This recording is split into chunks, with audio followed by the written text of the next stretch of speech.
Hi, my name is Billy. I read books, and welcome back to my channel, Book Reading Billy, and welcome to my weekend wrap up and channel celebration because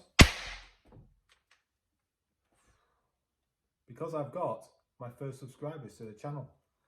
Now, I've got not one, not two, but 8 subscribers, and I just want to say thank you so much. When I got that first subscriber on the channel, I was so happy, and for that to go to 8 by the end of the week, this felt fantastic. Now, for those of you who may not have a channel yourself, you might think, well, 8 subscribers is nothing to write home about, but let me tell you, a few weeks ago, I just watched YouTube until I decided I'd give this a go. And the worry is always that no one's going to watch. No one's going to care what you're saying, and no one's going to watch. But the fact that 8 people do and have subscribed means an awful lot. So thank you very much. And if you're watching this and you've not subscribed, please do, because it will make me very happy. So thank you very much again. So what have I been reading this week? Well, I finished Army of the Cursed by Kareem Solomon, and I gave that 3 out of 5 all in all. I would have given it 3.5.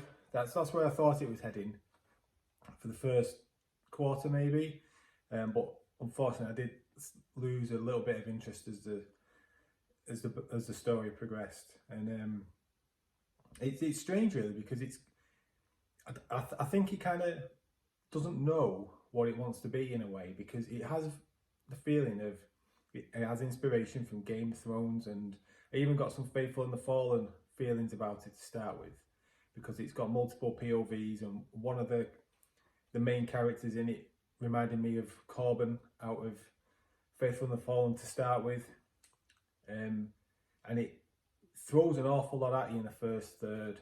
A lot of names, a lot of places, a lot of politics, and a lot of info dumps as well, unfortunately, but throws an awful lot at you to the point where you're kind of thinking, I can't remember who all these people and places are.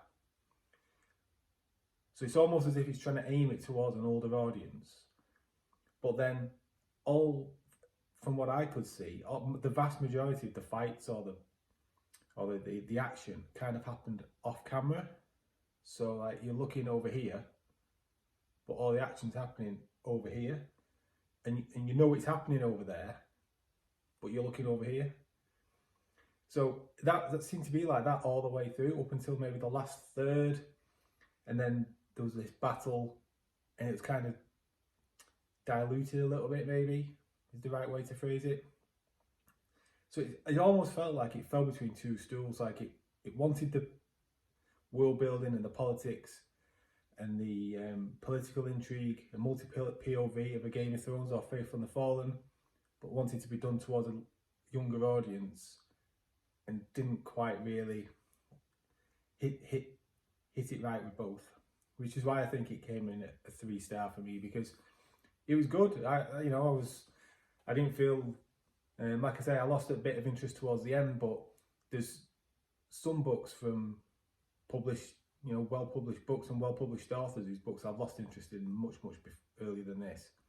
So I think the best thing I can say about, really best way I can sum Army of the Cursed up, is that I got this for free. I won it in a giveaway, but if I'd have paid full money for it in a shop, I wouldn't have felt disappointed.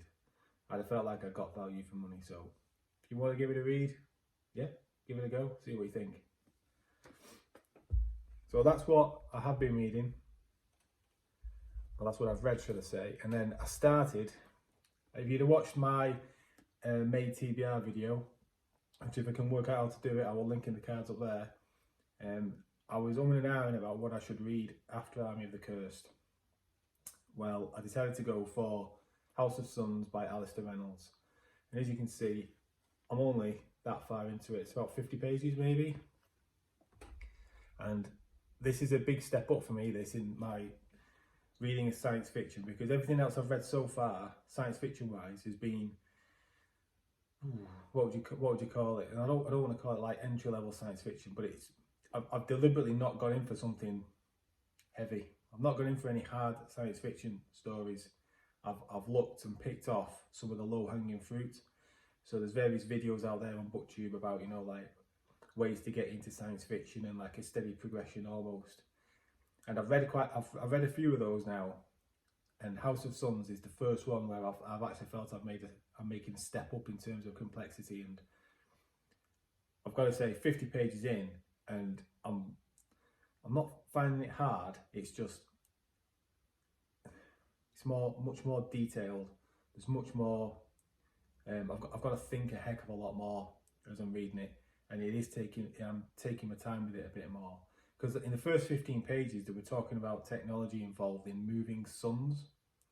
So, like if a sun is dying or it's leaking out some catastrophic radiation or something because it's about to, it's coming to the end of its life, and it could affect planetary systems in that area. How you get these machinery on this sun to then move it to another area of the solar system, and then put these things around it to stop the radiation coming out, and it keeps it all in and reflects it and then leaks it. You know what I mean? That was in the first 15 pages. So I was reading that and thinking, oh my word, I'm going to have a headache. So, but, you know, it's good so far. I've read 50 pages, I've took my time. I know I need to settle down into it and have a good couple of hours, and I'm quite sure once the overarching plot starts developing, I'm going to be enjoying myself with it. So that's what I'm currently reading, and I think that will take me a week, maybe slightly more to get through that and my current reading pace. So that's probably what I'll be working on all week. For the rest of the week on the channel, well, I'm hoping to be able to refilm my review of 11/22/63 by Stephen King. I did that, I pre-recorded that a couple of weeks ago, but that was before I had that serious technical issue of having my phone like that when I was recording rather than like that, and it has these black lines down the side of it, and I just wasn't happy with it. So I'm going to re-record that and hopefully get that out during the week. I've got a couple of ideas for another couple of videos I'm going to do, so I might get those pre-recorded and get those up maybe the week after, but we'll have a think. I don't want to get too far ahead of myself. I'm still pretty new at this. So that's it. Thanks for watching, and again, thank you so much for subscribing. So take care, have a good weekend. I'm going to go off and do a park run, and I'll see you again in the next video. Bye.